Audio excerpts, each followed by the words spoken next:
Pirelli Mobility Group musim ini mengalami sedikit kesulitan dalam beberapa seri terakhir dan tampaknya sejak awal musim mereka tidak dapat mengimbangi kecepatan tim-tim lain yang membuat motor sedikit lebih baik.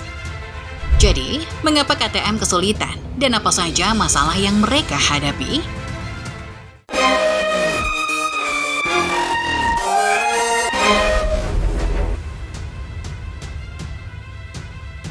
Musim 2024 bagi KTM adalah musim yang terbukti bisa diraih dengan hasil yang baik. Tetapi juga membuktikan musim ini penuh perjuangan. Motor KTM tahun ini merupakan evolusi kedua dari konsep yang sama sekali berbeda dan baru bagi KTM. Motor ini tidak hanya dibangun berdasarkan jenis mesin yang berbeda dari yang pertama kali mereka gunakan di awal musim lalu, tetapi juga sasis serat karbon yang hadir di paruh kedua tahun lalu. Mungkin kurangnya pengalaman mereka dengan sasis serat karbon membuat mereka sedikit terhambat tahun ini. Dengan hanya 1 tahun pengalaman menggunakan sasis tersebut di lintasan balap setelah menggunakan sasis baja selama beberapa musim, ada kemungkinan KTM belum memiliki semua pengetahuan dan pengalaman yang mereka butuhkan untuk mendapatkan setup terbaik dari bahan karbon untuk sasis mereka. Selain sasis, KTM juga mengejar peningkatan pada penyaluran tenaga mesin pada tahun 2024. Salah satu area kunci yang menjadi masalah KTM musim lalu adalah saat keluar dari tikungan. Lebih khusus lagi, spinning ban belakang yang terjadi pada momen di mana para pembalap mulai menegakkan motor dan mulai menarik gas lebih banyak. KTM memilih untuk menggunakan knalpot campuran musim ini, dengan knalpot atas yang sama dengan yang mereka gunakan selama beberapa musim terakhir. Sementara knalpot bawah benar-benar baru dan konsep yang berbeda dari yang pernah mereka gunakan sebelumnya. Para rider mengatakan bahwa hal ini membantu dalam hal penyaluran tenaga, namun keluhan mengenai spinning ban belakang masih ada. Sasis serat karbon adalah topik bahasan yang sangat menarik. Dari luar, sasis ini telah menerima beberapa perubahan visual kecil tahun ini. Bagian logam kecil di sebelah huruf B pada Red Bull tiba-tiba muncul di pertengahan musim. Apakah bagian logam kecil ini memiliki efek signifikan pada sasis? Itu masih bisa diperdebatkan. Satu hal yang menarik dari KTM RC16 tahun ini adalah para pembalapnya yang tiba-tiba menyebutkan bahwa motor ini memiliki sedikit setup yang bisa membuat motornya tampil lebih cepat. Hal ini mungkin terdengar tidak asing di telinga para pembalap KTM. Karena selama bertahun-tahun, masalah ini membuat RC16 harus menggunakan ban depan yang lebih keras daripada motor lain dan membuatnya menjadi motor yang kesulitan di banyak lintasan. Namun ketika motor ini mendapat kecocokan setup di sirkuit tertentu, motor ini benar-benar bisa tampil sangat cepat.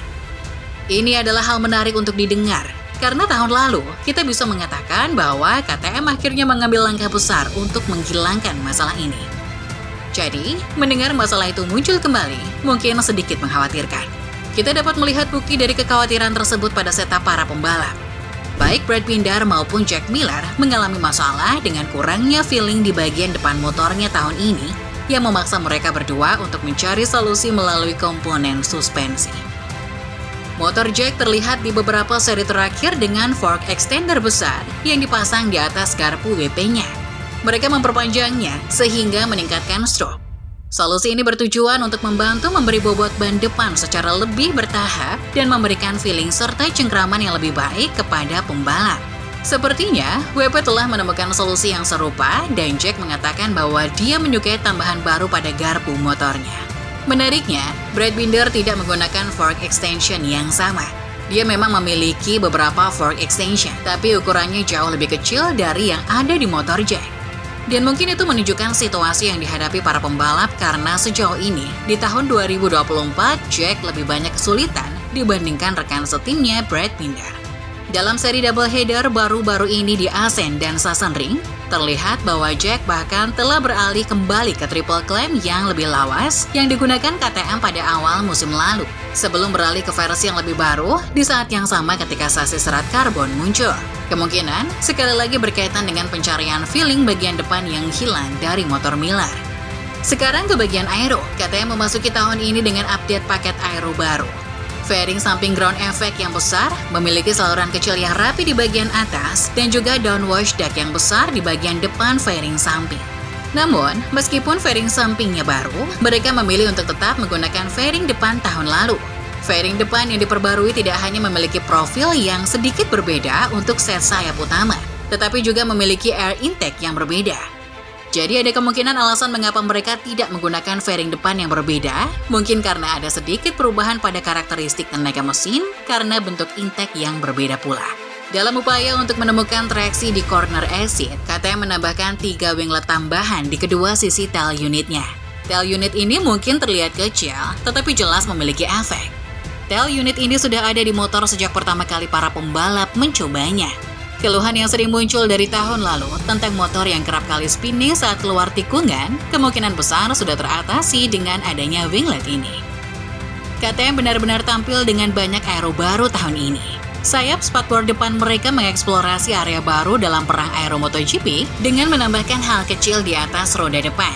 Infonya bahwa komponen ini mengejar hal yang sama dengan winglet yang dipasang di garpu depan, yaitu untuk lebih menambah bobot di bagian depan untuk meningkatkan stabilitas. Jadi, KTM memiliki beberapa pekerjaan yang harus dilakukan selama liburan musim panas untuk menemukan variasi setup yang lebih luas untuk RC16.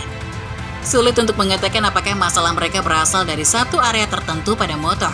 Apakah itu sasis, atau mesin, atau aero. Kita tahu bahwa Pedro Acosta sudah berada di Austria di liburan musim panasnya untuk duduk bersama para insinyur KTM dan memberikan umpan baliknya untuk menemukan solusi untuk masalah ini. Kemerosotan performa KTM terjadi di saat yang krusial, karena kepala teknis mereka, Fabio Sterlacini, tidak akan berada di tim KTM lagi. Sekarang giliran KTM untuk mencari penggantinya dengan cepat atau melakukan restrukturisasi secara internal untuk memastikan mereka dapat kembali membalikan keadaan dan tidak membiarkan kemerosotan ini terus berlanjut.